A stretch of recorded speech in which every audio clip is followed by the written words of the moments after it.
नमस्कार, स्वागत है आपका राज्यसभा टीवी की खास पेशकश खास मुलाकात में। मैं हूं कृति मिश्रा और आज मेरे साथ बेहद खास मेहमान पोर्ट्स, शिपिंग और वाटरवेज मंत्री मनसुख लाल मंडाविया जी। सर, स्वागत है आपका राज्यसभा टीवी पर। सर, सबसे पहले बात करते हैं मैरीटाइम इंडिया विजन 2030। 3 ट्रिलियन का इन्वेस्टमेंट और 20 लाख जॉब्स जनरेट करने का लक्ष्य, क्या है रास्ता, क्या है road map? Maritime India vision ये इंडिया में उभरता हुआ मैरीटाइम सेक्टर हम कैसे उसको एनकेज करेंगे, कैसे आगे ले जाएंगे, उसका एक डॉक्यूमेंटेशन है। और प्रधानमंत्री जी मैरीटाइम सेक्टर के संदर्भ में बहुत रुचि ले रहे हैं। मैरीटाइम सेक्टर हमारा बहुत पुराना सेक्टर है, लेकिन आज़ादी के बाद वो उपेक्षित रहा, इसलिए वाटर ट्रांसपोर्टेशन और ये सब क्षेत्र में काम होना था, इतना नहीं हो पाया। मैरीटाइम विज़न के माध्यम से हमने 10 साल में क्या, कैसा, कौन से सेक्टर में क्या करना है, उसके लिए नहीं केवल विज़न दिया है, लेकिन रोड मैप बनाया है।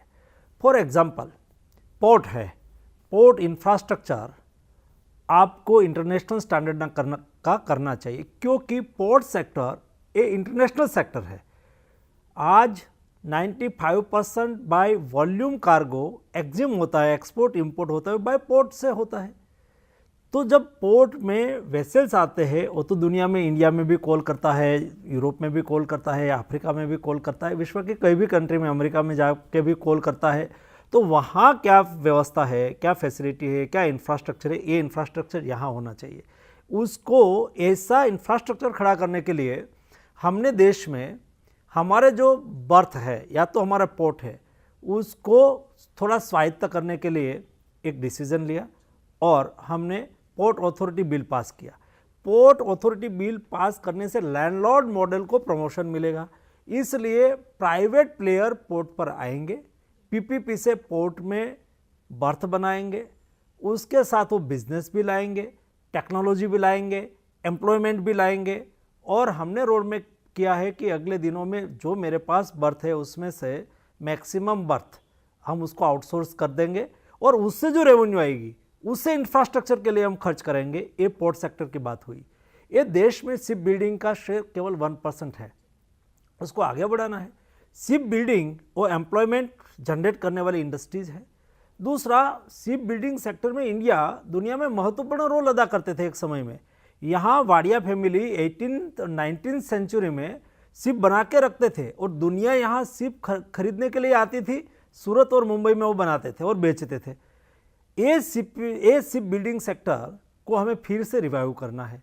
उसके लिए क्या करना चाहिए, शिप बिल्डिंग को कैसे इंसेंटिवाइज करना, उसमें कैसे इन्वेस्टमेंट आए, बाहर से टेक्नोलॉजी आए, उसको कैसे हम टेक्नोलॉजी बाहर से आए, हमारा शिपयार्ड हो, और वो पीपीपी मोड से या तो म्यूचुअल कोऑपरेशन से मेक इन इंडिया कैसे करें, इस दिशा में हमने फोकस रखा है। देश में वाटर ट्रांसपोर्टेशन का मैक्सिमम कैसे उपयोग करें। तो आज आप देखो, वाटर ट्रांसपोर्टेशन का शेयर, आप रोड पर कंजेशन बढ़ रहा है, ट्रैफिक बढ़ रहा है, पोल्यूशन का प्रॉब्लम है, एक्सीडेंट बढ़ रहा है। ये सबका सॉल्यूशन वाटर ट्रांसपोर्टेशन में है। ईस्ट और वेस्ट कोस्ट दोनों साइड में हमारे यहाँ समुद्र है, तो ये समुद्र के माध्यम से वाटर ट्रांसपोर्टेशन करके हम कार्गो हैंडल कर सकते हैं क्या? हाँ, कर सकते हैं। पब्लिक ट्रांसपोर्टेशन, पैक्स ट्रांसपोर्टेशन कर सकते हैं क्या? हाँ, कर सकते हैं। हमने उसके लिए पहले रोपेक्स फेरी चलाई सूरत से भावनगर तक।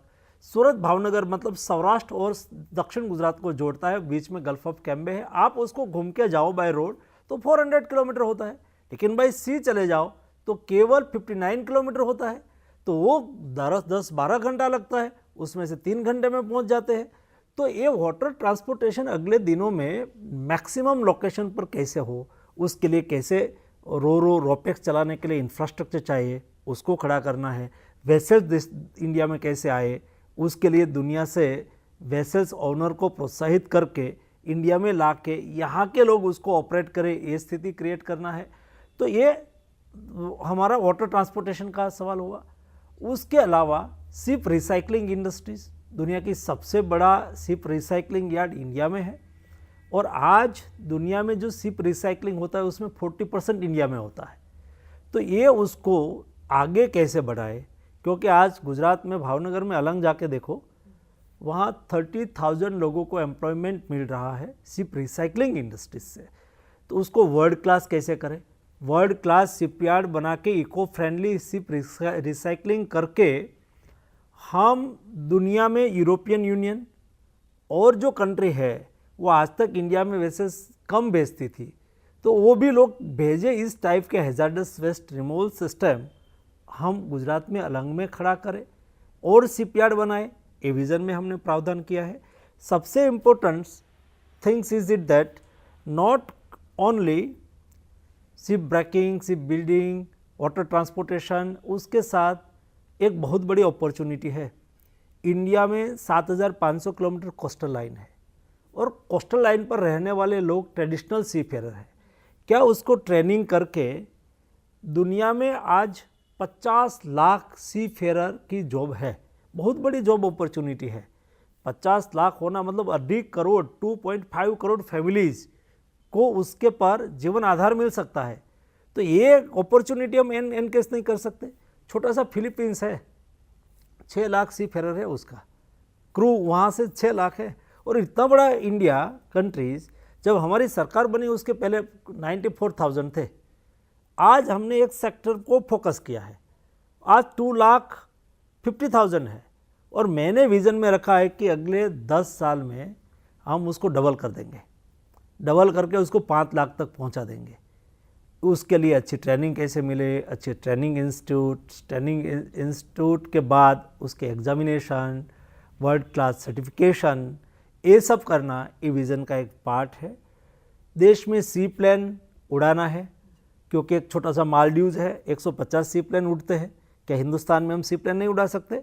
सी प्लेन केवल समुद्र में ही उतरे ऐसा नहीं, वो झील में भी उतर सकता है, रिवर में भी उतर सकता है। आपने देखा होगा गुजरात में statue of unity to Sabarmati river front तक सी प्लेन उड़ाना हमने चालू किया है। अगले दिनों में 32 डेस्टिनेशन पर हमें सी प्लेन उड़ाना है। यूआई हमने निकाली थी, उसमें अच्छा इंटरेस्ट आया है, तो ये दिशा में हमने फोकस किया है। आज ये हिंदुस्तान में 1,300 आइलैंड है, आइलैंड को कैसे डेवलप करें, आइलैंड टूरिज़्म को कैसे डेवलप करें, उस दिशा में भी हमने मैरीटाइम विज़न में एक अच्छी तरह से रोड मैप तैयार किया है। कुल मिला के ये जो हमने मैरीटाइम विज़न तैयार किया वो केवल कंसल्टेंट बना दे ऐसा नहीं, कोई 2-5 लोग बैठ के विज़न बना दे ऐसा नहीं, क्योंकि उसको धरती पे ले जाना है। कई विज़न बनते हैं, इम्प्लीमेंटेशन नहीं होता है। हमने धरती पे जाके तैयार किया है।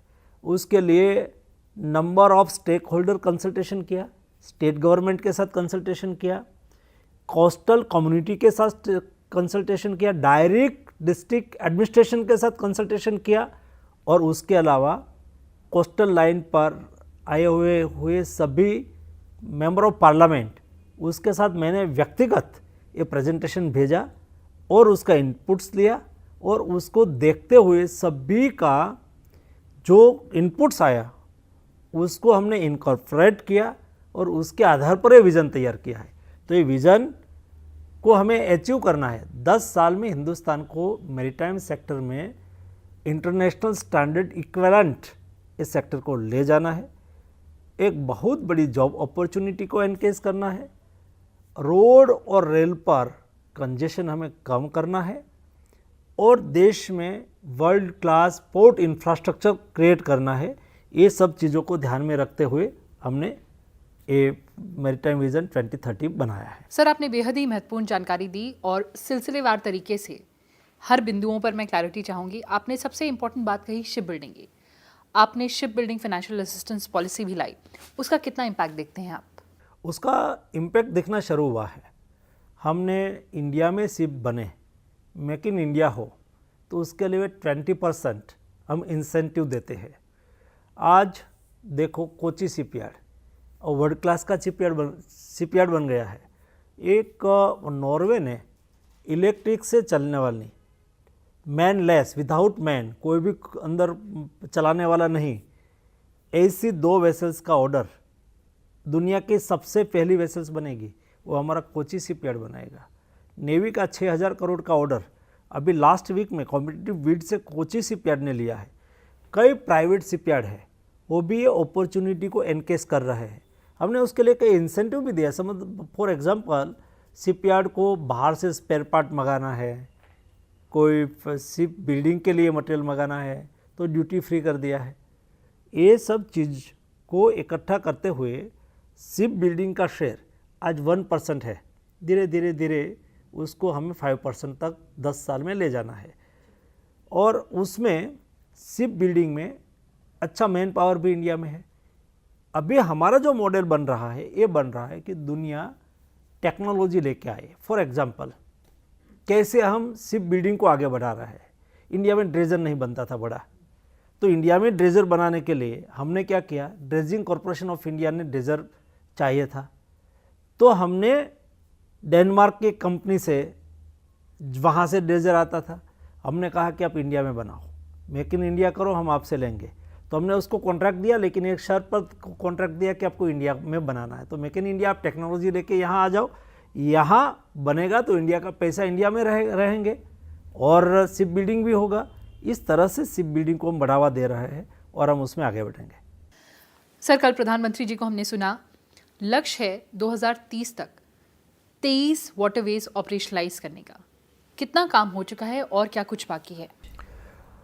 वाटरवेज जब मोदी जी ने सरकार बनाई उसके पहले केवल 6 वाटरवेज थे, आज वो 115 हो गए। 111 को हमने ऐड किया है, 109 को ऐड किया है।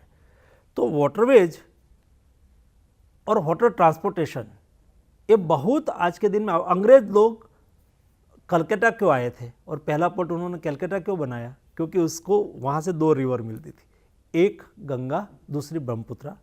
गंगा रिवर के माध्यम से वो वाराणसी तक कार्गो मूवमेंट, कार्गो हैंडल कर सके और वहाँ से वो पोर्ट पे लाए, पोर्ट से वो यूरोप ले जाए, यूरोप से वो माल पोर्ट पे लाए, वहाँ से बांग्लादेश होके ब्रह्मपुत्रा के माध्यम से वो ले जाए डिब्रूगढ़ तक, और डिब्रूगढ़ के क्षेत्र में जो चाय के बागान है वहाँ से चाय वो यूरोप तक ले जाए।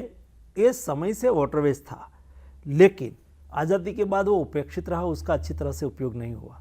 जब मोदी जी की गवर्नमेंट बनी तब से वाराणसी से हल्दिया 1400 किलोमीटर, हल्दिया से सुंदरबन 200 किलोमीटर, बांग्लादेश में प्रोटोकॉल रूट के माध्यम से 800 किलोमीटर वाटरवेज हमने तैयार कर दिया। वहाँ से करीमगंज एक रिवर है और ये रिवर के माध्यम से हमने 450 किलोमीटर वाटरवेज तैयार किया। नॉर्थ ईस्ट के लिए गुमती रिवर है, वो त्रिपुरा को हमने कनेक्ट किया, सोनामुरा को कनेक्ट किया। वहाँ से आगे बढ़ते हुए डुबरी से 950 किलोमीटर आसाम, कुल मिला के 5000 किलोमीटर इनलैंड वाटरवेज की ग्रिड हमने बना दी है। और जो छोटे छोटे वाटरवेज थे उसको भी हमने डेवलप करना शुरू किया है, लेकिन ये 5000 kilometre now and today it's ready हो गया है, तो उस पर कार्गो ट्रांसपोर्टेशन चालू हो चुका है।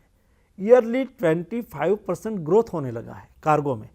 और अभी हमने मल्टी मॉडल ट्रांसपोर्टेशन चालू किया, मल्टी मॉडल टर्मिनल बनाया, वाराणसी में मल्टी मॉडल टर्मिनल बनाया, साहिबगंज में मल्टी मॉडल टर्मिनल बनाया, हल्दिया में मल्टी मॉडल टर्मिनल बनाया। वहाँ से ग्रेन्स, फूड ग्रेन्स, फर्टिलाइज़र, ये सब कार्गो हैंडल होने लगे हैं। अगले दिनों में उसका फ़ायदा ये होना है, जो रोड से ये सब कार्गो हैंडल होते थे ये बाय वाटरवेज से हैंडल हो जाएंगे। अभी यही मैरीटाइम समिट में एक MOU हुआ है, एक कंपनीज अपने LPG वो बाय रोड कलकत्ता से भेजते थे, अभी वो साहिबगंज तक बाय वाटरवेज लाना चाहते हैं। उन्होंने MOU किया, हमने कहा कि हम आपको सब फैसिलिटी देंगे। तो इस तरह से वाटरवेज का हम डेवलपमेंट कर रहे हैं। लगातार ब्लू इकोनॉमी पर भी सरकार का बहुत फोकस रहा है, कितना पोटेंशियल आप देखते हैं भारत के लिए? ब्लू इकोनॉमी ही हमारी इकोनॉमी थी पहले, प्राचीन समय में और मध्यकालीन युग में ब्लू इकोनॉमी ही इंडिया की इकोनॉमी थी। और ब्लू इकोनॉमी कोई कंट्री की इकोनॉमी में कंट्रीब्यूट नहीं करती तब तक ये देश की इकोनॉमी बहुत आगे नहीं बढ़ सकती है। ब्लू इकोनॉमी का एक ब्रॉड कॉन्सेप्ट है, उसमें coastal development, port led industrialization, fisheries harbour development, port और कोस्टल टूरिज़्म, उसके अलावा डीप सी में रिसर्च करके ऑयल पोटेंशियल, आइलैंड डेवलपमेंट के आधार पर वहाँ क्रिटिकल हमारी जो रिक्वायरमेंट है उसको फुलफिल करना, मीन्स डिफेंस की दृष्टि से उसका यूज करना, ये कुल मिला के एक ब्लू इकोनॉमी बनती है। और इंडिया ब्लू इकोनॉमी की दिशा में और बहुत तेज़ी से आगे बढ़ रहा है। और ये आगे बढ़ने के लिए आज हमने जो सबसे पहला टारगेट किया है, देश में फिशिंग इंडस्ट्रीज़ कैसे आगे बढ़े, फिशरमैन की इनकम कैसे बढ़े, वहाँ एम्प्लॉयमेंट जनरेशन कैसे हो, पोर्ट पर तो है ही और होता ही है। उसके लिए आज इंडियन सी में आके दुनिया के फिशरमैन आधुनिक बोट लेके आके यहाँ हमारी डीप सी में हमारे क्षेत्र के नज़दीक आके फिशिंग करके और मदर वेसल्स रख के वहाँ ही प्रोसेस करके दुनिया में बेच देते। क्या इंडिया में नहीं कर सकते? तो उसमें मत्स्य संपदा योजना के माध्यम से मैंने ये फिशिंग मिनिस्ट्री ने इनिशिएटिव लिया, हम उसके साथ जुड़ गए। हमने उसको कहा कि आप डीप सी फिशिंग वेसल्स मछुआरे को दो। हमने जॉइंटली एक स्कीम बनाया, तो शिपयार्ड जो है उसको काम मिलेंगे और डीप सी फिशिंग वेसल्स बनाएंगे और उसमें ये लोग फिशिंग करेंगे। तो जब ये फिशिंग करेंगे तो हमने पहले 15 ऐसी वेसल्स बनाई और हमने तमिलनाडु को दिया, तो उसमें 5 टाइम ज़्यादा प्रोडक्शन हुआ। 5 टाइम। आज एक फिशरमैन 1 लाख रुपीज़ कमाते हैं तो उन्होंने 5 लाख रुपीज़ कमाई। तो fishing industries, fish process industries, food process industries, ये बहुत बड़ा पोटेंशियल है। उसको हमने पहले इनकेस किया है। वो ये सभी को इकट्ठा करके देश में ब्लू इकोनॉमी को हम बढ़ावा दे रहे हैं। सर, एक और महत्वपूर्ण मुद्दा है जिस पर एक क्लैरिफिकेशन चाहूँगी। ये शिप रिपेयर क्लस्टर्स बनाने की बात कही गई है सारे कोस्ट तक 2022 तक, उसमें क्या कुछ बाकी है? शिप रिपेयर इंडिया में बहुत बड़ा पोटेंशियल है। देखो, इंडिया के पोर्ट पर एक साल में मिनिमम 30 से 35,000 वेसल्स इंडिया के पोर्ट पर आते हैं, या तो इंडियन कोस्टल लाइन से पास होते हैं। हर वेसल्स को 3 साल में मेंटेनेंस कराना होता है माइनर, और 5 साल में मेजर मेंटेनेंस कराना होता है। जब कार्गो लेके आते हैं और कार्गो लेके आए और उसके बगल में ही उसको मेंटेनेंस और रिपेयरिंग की फैसिलिटी मिल जाए तो ये यहाँ करवा सकते हैं, एक अपॉर्चुनिटी है। लेकिन इंडिया में ये फैसिलिटी कम थी, हमने उसके ऊपर फोकस किया कि भाई आइए हमारा जो मेजर पोर्ट है उसमें डॉक बना दीजिए। तो हमने कई मेजर पोर्ट पर डॉक बनाना शुरू किया। आज मेरा कलकत्ता पोर्ट पर डॉक है, मेरा कोचिन पोर्ट पर डॉक है, मेरा चेन्नई पोर्ट पर डॉक बन रहा है।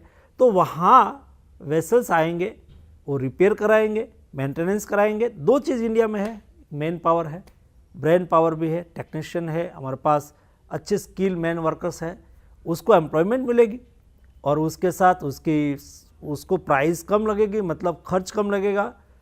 इंडिया में कम खर्च से उसका मेंटेनेंस हो जाएंगे तो प्रेफरेंस भी देंगे, प्रायोरिटी भी देंगे। ये आज के दिन में चालू हो गया है, चालू होना है ऐसा नहीं, हो गया है।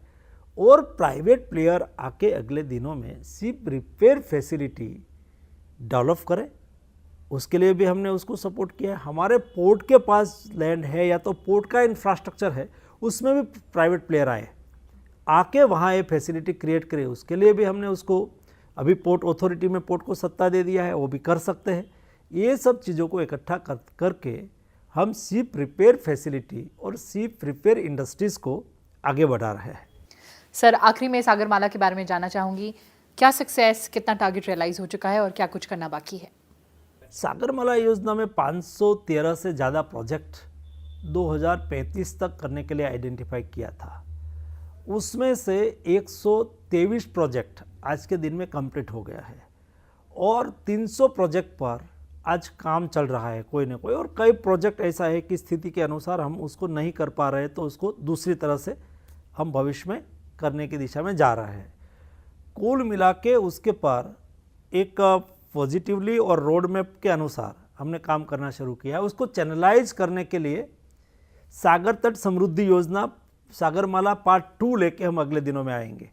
उसमें not only for port development but all coastal line development, 7,500 kilometre mile to mile क्या अपॉर्चुनिटी है, हमने विजन उसमें क्रिएट किया है। माइल टू माइल अपॉर्चुनिटी को एनकेस करने के लिए रोड मैप भी हमने बना लिया है। ये समुद्र तट में रहेली अपार संभावना को हमें अगले दिनों में एनकेस करके हिंदुस्तान को एक समृद्ध भारत बनाना है।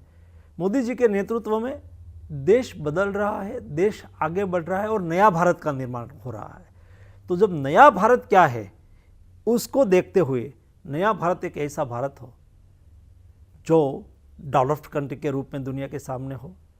यहाँ की मानव संपदा, आज देश में जो पॉपुलेशन है उसको, देश में यूथ है उसको, उसके हाथ में काम हो, उसका ब्रेन का यूज़ दुनिया करती हो। मतलब स्टार्टअप के माध्यम से, स्टैंडअप के माध्यम से आज युवा खड़ा हो रहा है और वो दुनिया की कंपनी को अपना स्टार्टअप बेच के या तो अपने स्टार्टअप को कॉमर्शियल करने में उसके साथ भागीदारी करके पीपीपी मोड से प्रोडक्शन करता हो। देश आत्मनिर्भर हो, देश में देश की रिक्वायरमेंट जो उसमें खास करके क्रिटिकल रिक्वायरमेंट है उसके पर हम किसी के पर डिपेंडेंट ना हो। आत्मनिर्भर भारत का मतलब ही ये है कि आज एक्जिम के बीच में, एक्सपोर्ट इंपोर्ट के बीच में जो गैप है वो बैलेंस हो जाए और देश में ही मेक इन इंडिया के माध्यम से प्रोडक्शन हो। एक कुल मिला के एक एकदम जो कोऑर्डिनेटेड प्लान है उसको लेके हम आगे बढ़ रहे हैं, कॉम्प्रिहेंसिव प्लान लेके हम आगे बढ़ रहे हैं और एक कॉम्प्रिहेंसिव प्लान डेवलपमेंट का यही आत्मनिर्भर भारत है। और ये मैरीटाइम सेक्टर में भी हम उसको अच्छी तरह से इम्प्लीमेंट करके एक विकसित भारत में हमारी भूमिका रखेंगे। जी बिल्कुल, और लगातार सरकार का फोकस रहा है पोर्ट लेड डेवलपमेंट में। सर, आप हमसे जुड़े, आपने हमसे ये महत्वपूर्ण जानकारी साझा की, बहुत बहुत धन्यवाद राज्यसभा टीवी से बात करने के लिए। Thank you.